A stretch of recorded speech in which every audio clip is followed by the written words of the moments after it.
High everyone, good morning. আশা করি তোমরা সবাই খুব ভালো আছো। তো আমি আজকে উঠে পড়েছি 8টা নাগাদ অফিস থেকে। আজকে হচ্ছে সায়ন্তনের অন্নপ্রাশন, তো সকাল থেকে ওখানে ইনভাইট। তো আমরা যাবো।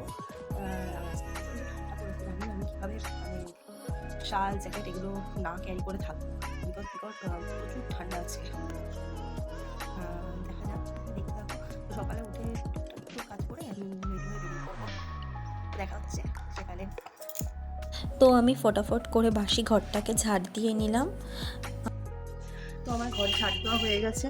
এখন আমি একটু খাটটা গুছিয়ে নেবো, মানে আমাদের গুছিয়ে নেবো।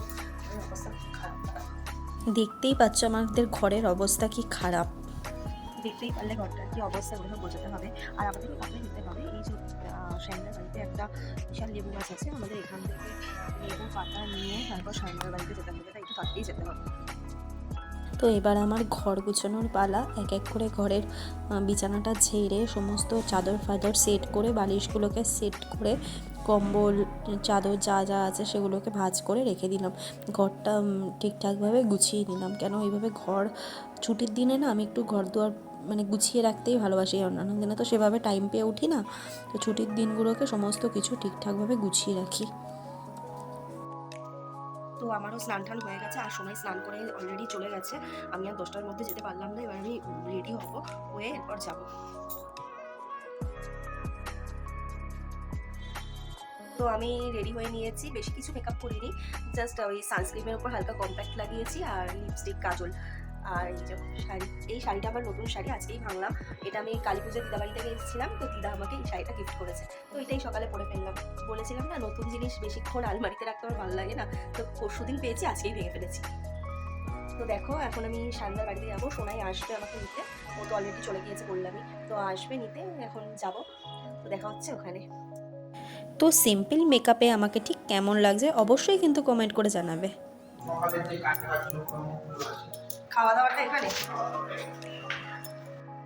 তো আমরা এসেই ফার্স্টে ব্রেকফাস্টটা করে নিয়েছিলাম, লুচি আর একটা আলুর তরকারি।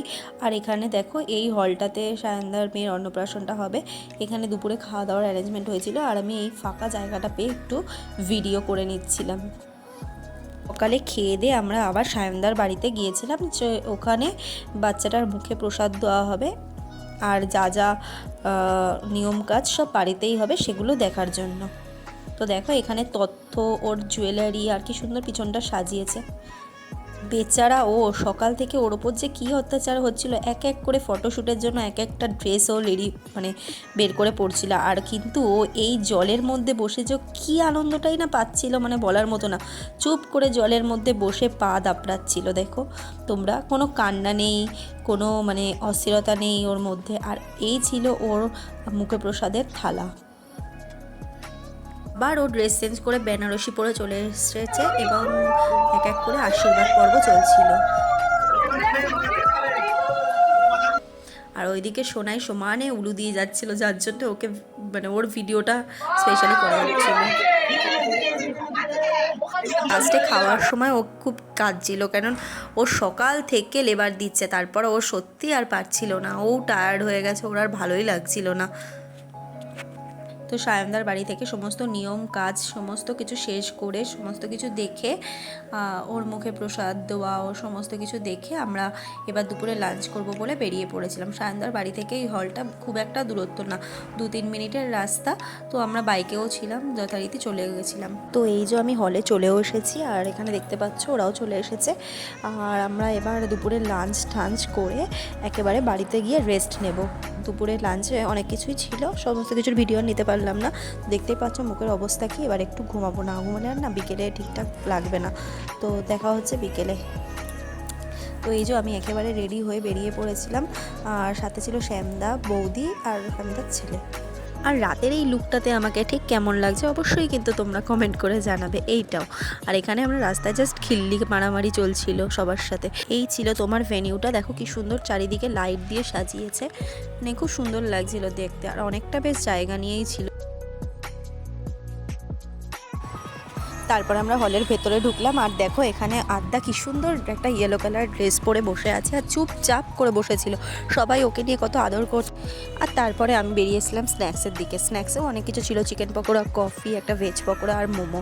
তো ওগুলোও খাওয়াই হচ্ছিলো। আর তারপরে আমরা আবার হলের ভেতরে ঢুকে পড়েছিলাম এবং এক এক করে আদ্যাকে নিয়ে ফটো সেশন চলছিল পরপর। আর ও চুপচাপ না সবার কোলে যাচ্ছিলো, সবার কাছে ফটো তুলছিল।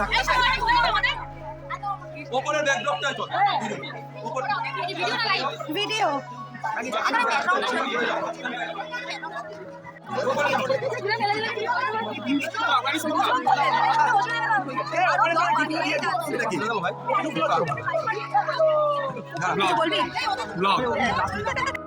আমরা তো সব ভিডিও তো দেখোই, আমাদের গ্রুপটা হচ্ছে প্রচুর বড়, একসাথে অনেকে মিলে গেলে না সেখানে মানে আর লোক দাঁড়ানোর জায়গা পায় না।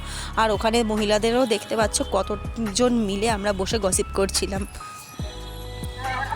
আর তারপরে আমরা খাওয়ার ওপরে চলে এসেছিলাম। নলু নলু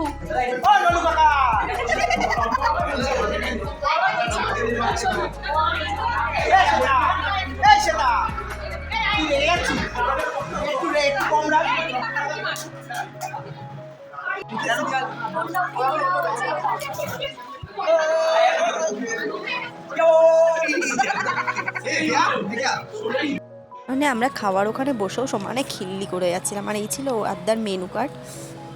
এক এক করেছিল কড়াইশুটির কচুরি, কাশ্মীরি আলুর দম, মাটন কষা, ফিশ ফ্রাই আর তোমার হচ্ছে রাইস। তো প্রত্যেকটা খাবার প্রচণ্ডই ভালো হয়েছিল এবং আমি যেগুলো খাইনি সেগুলোর ভিডিও নিয়ে নিই। তো ভিডিওটা কেমন লাগলো অবশ্যই কমেন্ট করে জানাবে, আর ভালো লাগলে একটা লাইক, কমেন্ট, শেয়ার অ্যান্ড চ্যানেলটাকে সাবস্ক্রাইব করে দেবে। তো ভিডিওটা আমি এখানেই এন্ড করলাম। তো দেখা হচ্ছে তোমাদের সাথে নেক্সট আরেকটা ভিডিওতে। ততদিনের জন্য তোমরা কিন্তু সবাই খুব ভালো থেকো, সাথে থেকো, পাশে থেকো, এটাই বলবো। আর অনেক অনেক অনেক লাইক দাও, অনেক অনেক ভালোবাসা দাও। টাটা। আর আদ্যাকে অবশ্যই আশীর্বাদ করো তোমরা সবাই।